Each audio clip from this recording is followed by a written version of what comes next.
Iginit ng COMELEC na maaari pa rin tumakbo ang sinumang individual na nahaharap sa kaso hanggat walang pinal na hatol laban sa kanila. Samantala, patuloy ang paghahanda ng komisyon para sa national and local elections sa 2028. Yan ang ulat ni RR Tubise.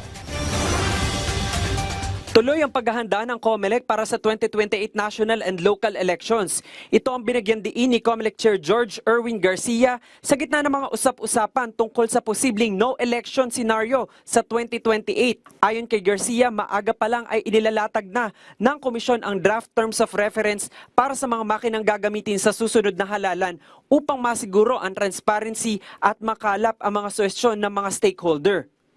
Yun po talaga pong ito ay amin pong nagsusumigaw na announcement sa buong mundo sa ating mga kababayan. Tuloy na tuloy po ang halalan sa 2028. Hindi po magpapakahirap ng ganito ang COMELEC. Hindi po namin para ipatawag at ipanghingi ng oras at panahon mula sa ating mga stakeholders kung wala pong pinaplano tayong eleksyon. Iginiit din ni Garcia na hindi dapat malihis ang atensyon ng COMELEC sa mga usaping politikal tulad ng charter change. Samantala, nilinaw ng komisyon na maaari pa ring tumakbo si Senador Jinggoy Estrada o sino mang may kinakaharap na reklamo hanggat walang pinal na hatol laban sa kanila.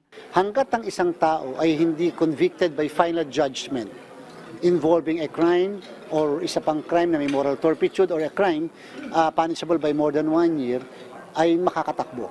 Dagdag pa ni Garcia, kahit may hatol na ang isang akusado, maaari pa rin itong makatakbo habang nakabinbin ang kanyang apela. RR Tubise para sa Pambansang TV sa Bagong Pilipinas.